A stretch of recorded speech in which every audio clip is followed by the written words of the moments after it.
No text back. Yeah, she don't get no text.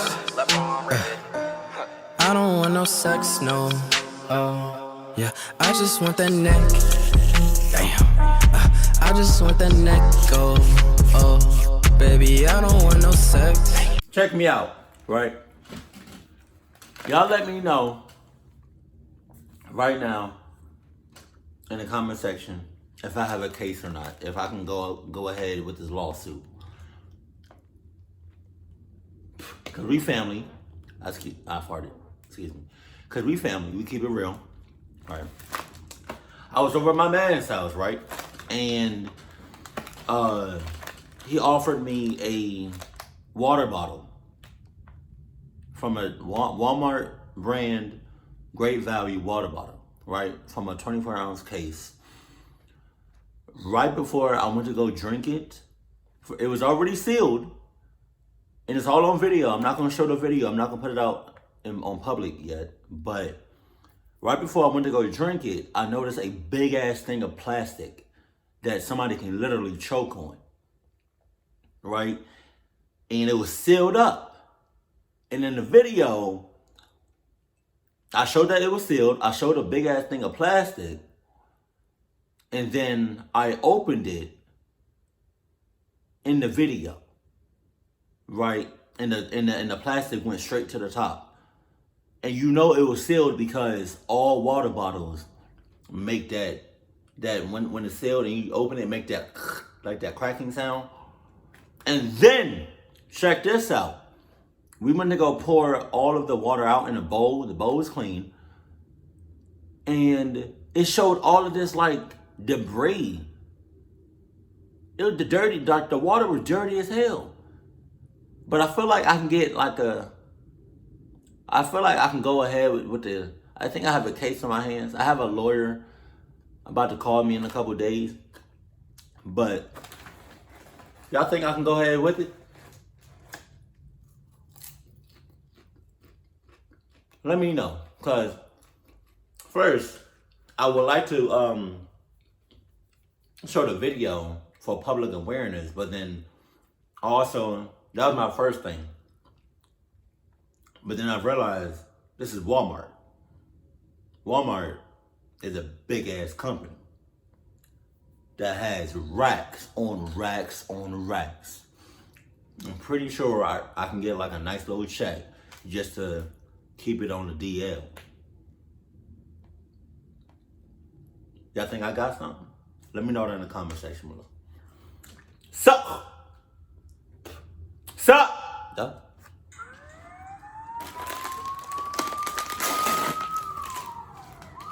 Right. My partner and I got a breaking and entering call late one Friday night. Right. I'd never responded to a call like that before, but it sounded serious. A young woman was home alone and heard footsteps downstairs. Jesus. When she was on the 911 call, the call was cut before she could give her location in the house. Oh my God. We arrived to the home and entered through the front door, which was left unlocked, which later proved to be how the break-in occurred. Both of us shouted police with our guns drawn, expecting the suspect to be armed. We called out for Anna. That was the homeowner's name. Anna never called back to us. We knew she must have been scared and didn't want to give away her position to the intruder. She's in cahoots. She's in cahoots with the burglar. Burglar. Did I say that right? I think so. It could all be a setup. You know what I mean? Like if I was an officer, both of us not going. Both of us not about to get clucked up. One of us can go and then one of us can stay in a car, engine running, lights on, ready to haul ass. And that's gonna be me. I'm not about to just risk my no. You good. Cause right now, I'm in a cluck zone. My partner is in a cluck zone. I could be in a safe zone, but I'm an officer, is what I do. We checked the whole first floor, which was small and quick. There didn't appear to be a basement. A door shutting upstairs drew my partner and I's attention. I led the way upstairs. All the doors had been shut, so I couldn't really tell which door I had just heard. I told my partner to check that one while I checked this one. I turned the doorknob and kicked the door open, immediately lifting my gun into the air. It was a dark, empty room. I heard breathing in this room, though. It sounded like a woman's breathing.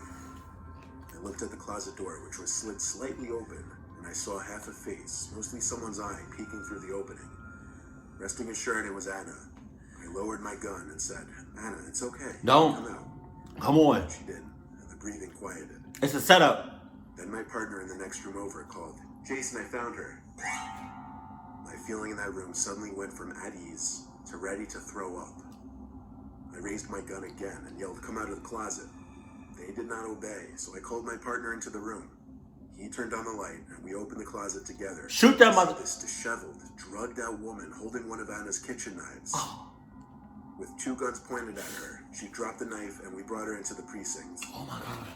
Thank God I was stationed in a safer area of town the next year, and I haven't gotten any breaking and entering calls since then. So, I still would have shot the motherfucker. You can't be out here taking chances. As a state trooper for 15 years, I've experienced my share of close calls and uncomfortable situations. This happened over a decade ago, and I was still relatively new to the job. I was on night patrol on an interstate about 2:30 a.m. I usually had my car parked near a bush to hide myself from view from oncoming speeding cars. But at this hour, I didn't really try to hide too much. I was moving my car and pulled into a gas station that sat on the side of the interstate. Jesus. It was closed, not because it was late, but rather it was temporarily out of service. I noticed 2 cars parked in the lot next to each other. There was nothing immediately suspicious about this, but I kept my eye out just because strange things happen at this hour. Right. I parked my car in a way that I could watch the interstate as well as these 2 parked cars. I realized that I didn't see anyone in either of those cars, though. Now this was quite suspicious. The station was closed and there were no workers here. I exited my car with my hands on my belt and approached the 2 cars. Oh, here we go. Tapped on the windows for the both of them. Nobody in either of them, as I suspected. I began to walk around the lot as the occasional car zipped down the interstate. Oh, God. I went up to the glass of a closed gas station and knocked on it. Oh, my God. I turned around, dumbfounded. Whose cars were these? Just as I imagined they could be in the woods somewhere, I heard someone running from around the building and asked for my help. He was some young 20-something-year-old man, like me at the time. I don't care. He said his car wouldn't start and needed help. My ass. My ass. Where your car at? It's not one of these 2 motherfuckers. Where your car at, huh? Oh, it's in the bushes? It's in the woods? For real? Pop! You're dead. You can't be out here taking chances like that. Jesus, I'm sorry. I mean, I shot you, but at least I didn't shoot you dead.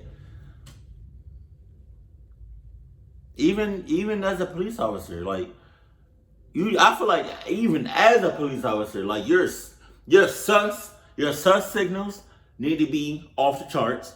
Your red flag signals definitely need to be off the charts, and you need to have something Adidas on you at all times. That's kind of sus. How where he come from? Huh?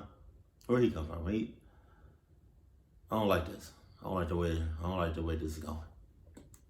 Told him right away that I was no mechanic and that he'd need to call a towing company. Shit. But he practically begged me to just check under the hood for a second. You good? He ran to his driver's side and popped the hood. You got it. I looked under the hood with him, not really knowing what to look for because I wasn't much of a car guy at the time. I asked if his battery died, and when I looked at him, I took note that he was looking around very oddly. He replied, "I don't think so."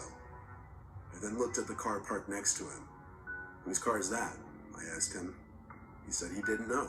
He simply parked there to see if there was a porta potty in the back or something. My ass. I was reading through this kid's bullshit. Something was up here. It's a setup. As I looked back at the guy from the 2 cars, I saw him looking back at something or someone. I turned and saw another guy approaching me with a knife in his hand. Pop, pop, He pop, pulled out pop. my gun and aimed it at him. He dropped the knife and put his hands up. They both did. I immediately called for backup while keeping the 2 at gunpoint. I cuffed the one who was holding the knife and placed him in the back of my car, and then grabbed the second pair from my glove box and cuffed the second guy. When backup arrived, I went to the back of the gas station where the first guy had originally approached me from. What I found there still holds up to be the most disturbing thing I'd ever seen in all of my years as a trooper. There were two fresh, dead bodies wrapped in garbage bags, cut up in 2 pieces each to fit in the bags. Oh my God. Along with them was also a shovel sitting on the concrete by the woods. The two were planning on burying the bodies somewhere in the woods off the interstate, and it seemed they were in a hurry. These two were a couple of the dumbest people I had ever interacted with, being that out of anywhere in the state, they chose to bury 2 bodies off an interstate behind a gas station. Going to sleep at night knowing you almost had your throat slit by somebody on the job messes with you, and I didn't get much sleep for a while. See, I'm not gonna shoot you dead. I'm just gonna shoot you in a you know what I mean? Like in a... I'm a rookie cop currently working the night shift. Oh God. Just a normal patrol officer conducting traffic stops and responding to basic 911 calls. 2 nights in a row last week, I was called to the same house. Dispatch had called me to check out the house. Oh. Someone had dialed 911. Oh. The house was a couple miles from me, in my patrol zone. I arrived to the house quickly and turned up the dirt. What's a couple of miles? Do you literally mean a couple of miles, like 2 miles, or we talking about 6? I'm gonna need some more detail on that. You know what I mean? Because 2 miles and 6 miles is a very distinct difference. And if it's 6 miles away from where you from,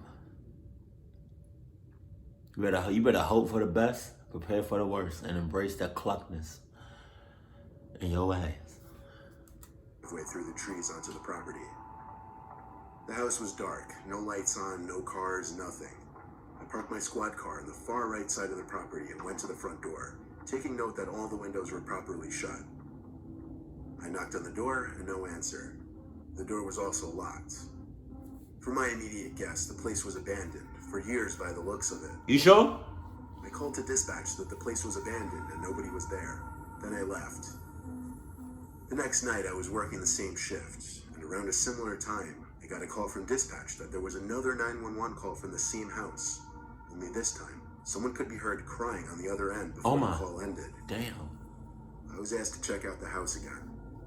This time I was a little further away, but still the drive wasn't too bad.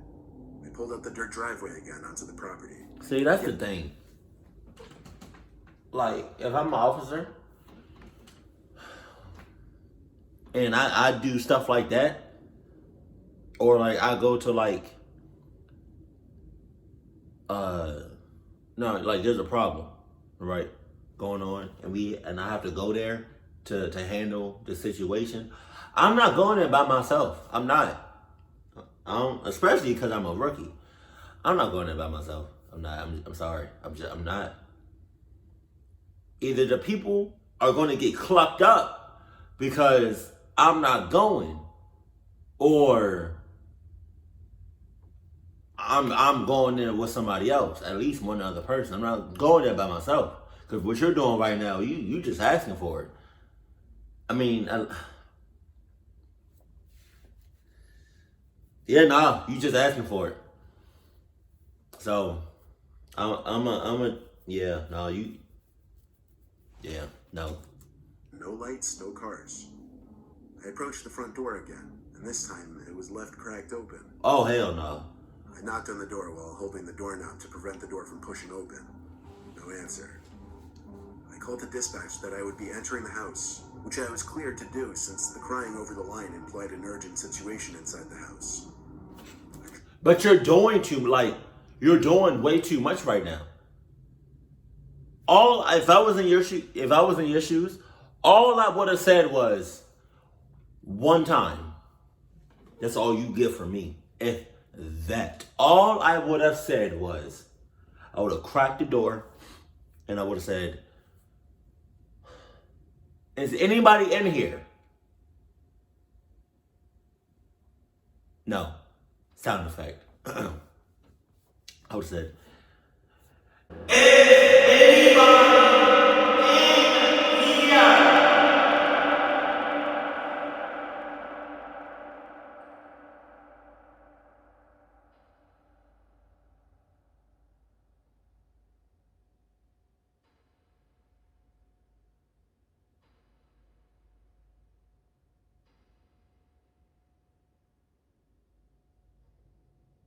All right, bet.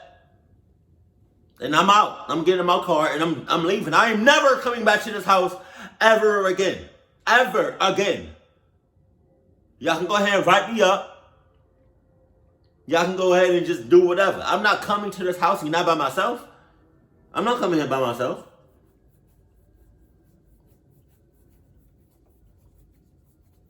Because I went to the place, check. I checked it out, checked. I asked if anybody was in there, check. I got 3 checks. Bitch, I'm good. My gun and entered the house. Oh my God. I tried to find a light switch without luck. I had my gun in one hand and now my flashlight in the other. Right. The house was mostly silent, besides the sound coming from behind a closed door. Ouch, ouch. It was the basement door. I called to dispatch for backup in a whisper. A basement? The sound coming from down in that basement was a tone, like a dial tone of a phone. Nope. I Sus. started walking down the stairs as quietly as possible. Oh my God. I got to the bottom and followed the noise of the dial tone to an old, early 2000 style landline speakerphone. The phone was off the hook, and it was playing the dial tone on speakerphone. I put the phone on the hook to silence the noise. It was almost as if it were planned to happen like this. Oh, you think? As soon as the phone hit the hook, I heard a muzzled laughing type noise in a far corner of the basement. I turned around, and there was some guy standing opposite me in the basement, with his hand over his mouth, and he appeared to be laughing. But it wasn't this genuine laugh. It was more like a sickly, mentally unstable laugh. Pop, pop, pop, pop. The guy was holding something in his other hand. I don't care. I didn't see what it was at first. Pop it, pop, pop, When he pop. raised his hand up to his head, I realized he was holding a revolver. Oh. I aimed my gun at him and yelled to drop the weapon. Pop his He ass. paused as he had his revolver to his head, apparently about to pull the trigger. So I shot him in the arm twice, causing him to drop the gun.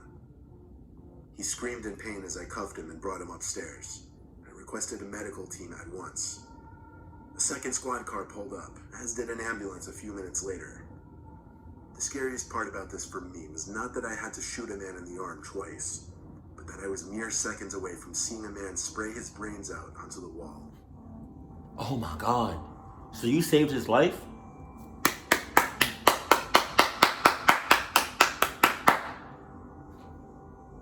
My partner and I got a radio call of a welfare check, which is just a check on the welfare of a person. A woman's ex-boyfriend called because he received text from his ex stating that she wished it had never ended and that she could no longer go on without him. Right. We get to the place, knock, pound, etc. No answer.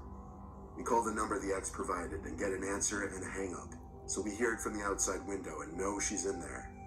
We say we're going to break the door down if she doesn't answer. We hear some slurred mess of speech. Door unlocks but doesn't open. We open the door to find a young woman, wet, naked, pale as hell, and swaying in one spot. Hella sus. Bleeding. Oh God. She's off to the hospital. Now to the creepy part. None of the lights would turn on, so we conduct a safety search and find candles lit in the bedroom and bathroom. On the walls were Bible scriptures written in her blood. Oh my Brown God. water, the water being mixed with old blood. I Jesus. don't know how she survived because that water was dark. She had been sitting in it for approximately 3 to 4 hours. Oh my God.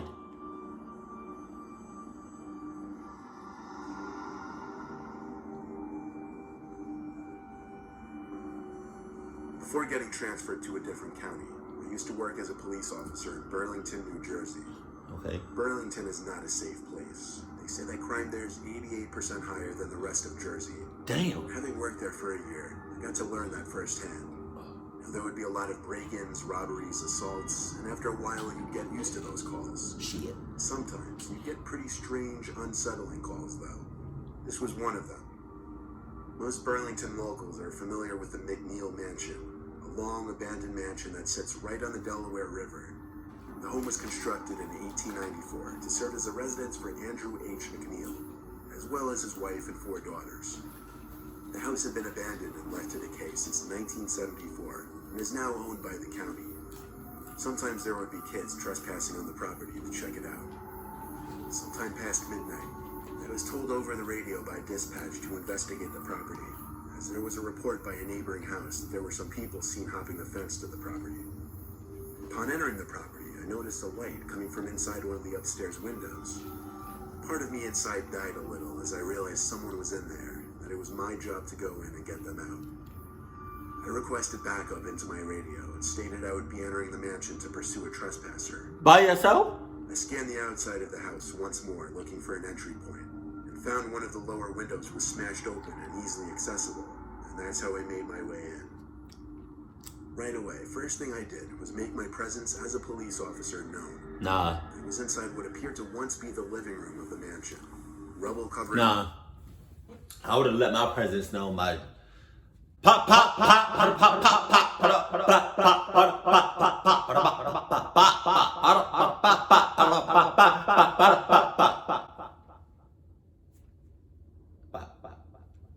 That's how I would let my presence know.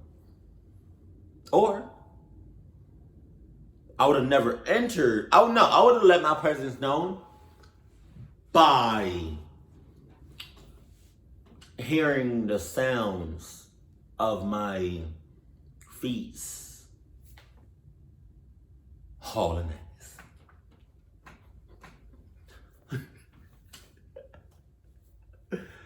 Oh God, yeah. And by the time you realize is there somebody outside, I would have been long gone. Why would you go in there by yourself? Floor. I heard footsteps upstairs. I shouted again, expecting them to come down the stairs. They didn't, and then it was my job to come up. I went up the stairway and started walking around. There was no way to hide my steps with all the litter and rubble on the ground. I heard something fall in a nearby room. This is when the worry and fear really started to kick in. At this point, I had my hand on my gun holster, ready to react. But let me tell you, having a gun doesn't make you feel invincible. I shouted again to try and draw out the trespassers from the room. You ever hear that dumb, overused quote, "I didn't sign up for this" in the movies? Yeah. Well, I was pretty much feeling that exact way. Huh? I stepped into the room that I thought was where the noise had echoed from. It was some small, weird room with a bunch of windows with blurred glass film. There was a sliding closet door open about 3/4, so they had to be in there. I took out my pepper spray and gave one more warning that I was a police officer before yanking the closet open fully. It was empty. This made no sense. I looked around the room and the windows. I looked to an outside deck, and there was someone standing behind one of them. Pop, baby. Pop, pop, pop, pop, I pop, couldn't see pop. anything about their features other than the outline of their body. But then I realized there were people at the other windows too. The way they were all looking at me through the window film. Is it people? Such a ghostly appearance they gave. Is it people? Like a picture from a kid's horror novel. I bet you it's not people. I found the door to that deck in an adjacent room. When I stepped out, the 3 figures standing at the windows were gone. I didn't see any other way off the deck besides the door I came out through. I saw the flashing lights of a police car through a bunch of trees, parked on the same lot as me. Another officer announced his and his partner's arrival to me over the radio. I met the officers outside the house and pointed up at the deck where I saw 3 people standing. They were creeped out as well when I described how they all just stood there at their own windows looking in. We searched the whole mansion together. I eventually came to a small room with a window on the first floor. And once again, something was outside this window. I had to step closer to figure out if it was a person's head or not. When I got too close, the object lowered below the window. I radioed the other officers to go outside with me. We looked around the whole property and didn't find anyone. We searched for another 10-15 minutes before closing up all the entrances to the house and moving on. The scariest part of this for me was definitely seeing 3 ghost-like silhouettes all standing at their own of the 3 windows to that deck. Jesus. Looking inside at me. Y'all spend way too much time in that mother clubbing. Talking about you spend that extra 10-15 minutes. What? You be lucky if you get 10-15 seconds from me. Huh? This is why every job is not for everybody. You know? Like, a long time ago, way before YouTube started, I thought about being an officer because I loved helping people, right? And I still do. But I'm not about to be an officer now. But I still want to help people, and I still want to protect people. But yeah, nah, the officers be getting clucked up sometimes, and I don't got time for that. I still got things to do. But officers got my utmost respect. You know, just like firefighters, like they be out there every day just risking their life for the public. You know, and I feel like you have to know what you're getting yourself into no matter what job it is. And I think he said, Mr. Narmer said, you ever hear that cliche when somebody says, I didn't sign up for this? Yes, you did. Yes, you did. Yeah, you did. You probably didn't sign up for like all the clock shit and bullshit that was gonna come your way. You probably didn't see that coming, but yeah. You probably thought, oh, I'm an officer, so nobody's gonna mess with me. Ha ha ha! You thought wrong. But yeah, I commend officers going out there every day, because I sure as hell couldn't do it. Not now. I don't know what I was thinking in the past, but I couldn't do it. And don't get me wrong, like, I got my own opinions about guns, but like, if I'm an officer, I'm not gonna off bucks. I'm not gonna shoot you dead.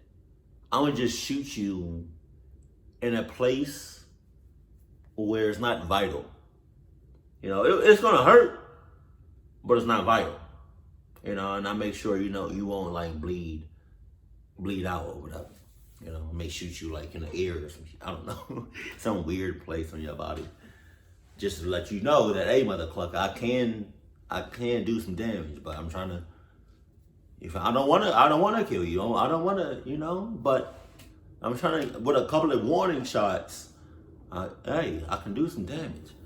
But no, man, if you know anybody that's an officer, like if you got like a loved one, a family member, a friend, your significant other, that's an officer,